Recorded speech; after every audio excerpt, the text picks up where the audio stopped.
Right now the landowners, not all of them, I don't want to paint with too broad a brush, but many of them feel burdened by that. They are encumbered in what they can do with their property because of the wolf.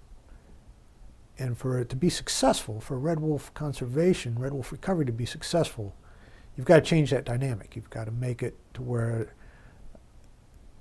some critical mass of the folks on the Albemarle see the wolf as a benefit, or at least as benign, instead of as a hindrance or a burden. We know this program works. We know how to make this program work. This has been one of U.S. Fish and Wildlife Service's greatest success stories, not just in the state of North Carolina, but all the way across the country.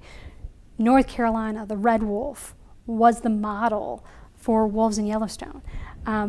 All of these other success stories across the country and around the world started here. And we're currently talking about throwing away that legacy. So we go back to the announcement that the service made back in September 2016. That was the direction we wanted to take the program. The service will propose to revise the existing experimental population rules to apply only to Dare County Bombing Range and Alligator River National Wildlife Refuge. Fish and Wildlife Service has proposed to take the area that red wolves live in from 1.7 million acres across 5 counties in eastern North Carolina, this is the area they've lived for almost 30 years, and shrink that by 90%, restricting them to 1 wildlife refuge and the Dare County Bombing Range. So taking them down to just over 200,000 acres.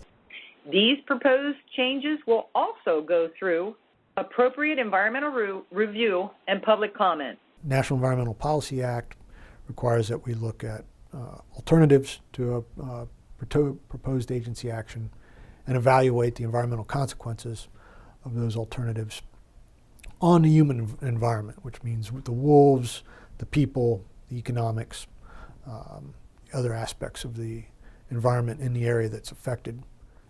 And the process has been moving along kind of incrementally since then. You do your scoping process, you start the work of compiling your draft environmental assessment. We believe that an environmental impact statement absolutely should have been prepared for this proposal.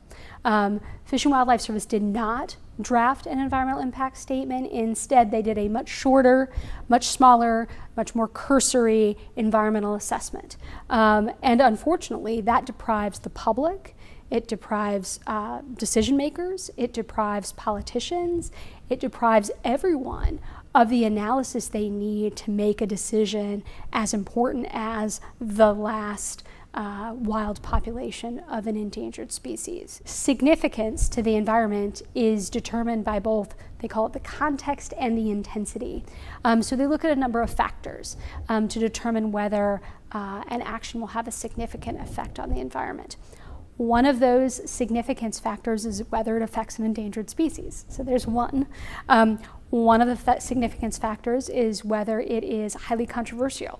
Clearly the red wolf issue is highly controversial, both among the general public as well as the scientific community. Another of the significance factors is whether it will have precedential impact. And to those of us who care about the Endangered Species Act, we're concerned that they are fundamentally rewriting what it means to recover a species. If you can simply recover a species in captivity rather than in the wild, that's significant, both for the red wolf and for any other endangered species that we're talking about. So we conducted scoping. We had those meetings back in June of 2017. So we're trying to cast a broad net and encourage folks to think about it and give us input on the range of alternatives we should consider, the different aspects of the human environment that might be affected, whether it's game populations, coyotes, economics, environmental tourism, agriculture, forestry, all those different things. Trying to cast a very broad net and get as much input at the beginning of the process as we can to help us frame up the environmental assessment and formulate the alternatives.